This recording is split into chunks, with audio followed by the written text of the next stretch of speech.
中华职棒今年上届称的自由球员陈子豪，今日正式加入味全龙，签10年1亿3000万的合约，是这联盟有史以来合约上长、总金额上悬的纪录。今日球团举行加冕记者会，这陈子豪是1号，也那朱玉贤是11号，两个人合作，展现要摕到总冠军的决心。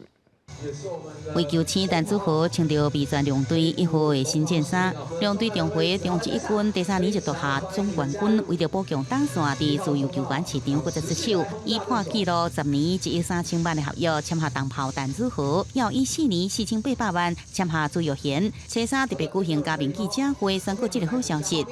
一股冲劲的感觉，把它再回想起来，然后在新的球队跟着未来的队友一起去打拼。也谢谢我经纪公司啊，想的蛮多的，也承受蛮多声音这样，然后也希望这个合约模式可以帮助到以后的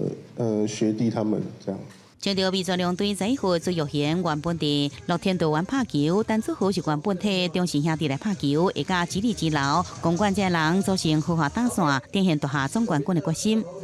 我一定会把自己的实力再往上提升，一定要比去年更好，然后。 希望可以帮助到味全龙拿下总冠军。味全龙一直秉持着创新创意的一个理念，然后也能够把这样的不同的合约条件带到台湾的职棒的环境中。现场味全龙也展示2人明星的相片，希望带来真大收益。因为陈子豪这份合约唔但打破富邦悍将张玉成3年半9250万的纪录，更加创下中华职棒史上上长合约年限。上最总达